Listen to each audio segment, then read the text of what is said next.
Hello and welcome to our final digital peace guide. I'm Glory from Digital Care Services Australia. Over the past 6 guides, we've explored what you have, how to access it, who matters, where everything is, how to protect it, and what your family may need one day. Today, we're talking about something that often gets forgotten, keeping everything up to date.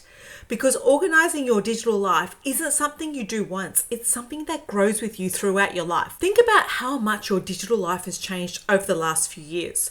You've probably created new online accounts, purchased a new phone, taken thousands of new photos, changed passwords, subscribed to new services. Perhaps you've even moved house or changed banks. Our digital lives are always changing. That's why our organization needs to change too. Many people tell me they'll organize everything one day. The problem is that day rarely arrives. Instead, I encourage people to spend just a little time each year reviewing their digital life. Even 1 hour a year can make an enormous difference. Small reviews are much easier than trying to reorganize years of information all at once. So what should you review? Start with your passwords. Have any changed? Are there current accounts that you no longer use?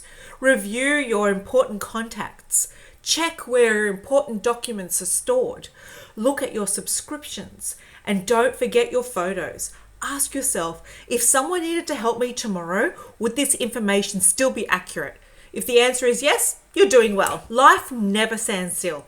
You might move house, retire, buy a new computer, welcome a grandchild into the family, or sadly lose someone you love.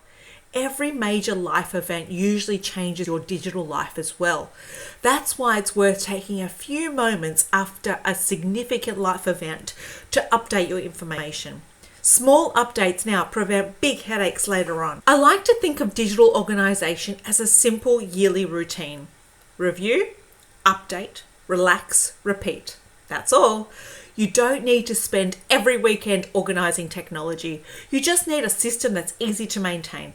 That's what creates lasting digital peace of mind. So before we finish this series, I'd like to leave you with 3 simple actions. First, put a yearly reminder in your calendar to review your digital life. Perhaps around your birthday or New Year's Day or at the beginning of each year.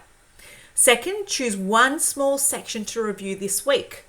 And finally, take a moment to recognize how much you've already learned. Every small step you've taken through these guides is making your digital life easier to manage. This is exactly why I created the Digital Peace of Mind Journal. Not as something you complete once and put on a shelf, but as a practical system that grows with you. As your digital life changes, you simply update the journal. New accounts, new devices, new contacts, new documents. One place, one system, one source of peace of mind. It's designed to evolve alongside you. Congratulations, you've now completed all 7 digital peace guides.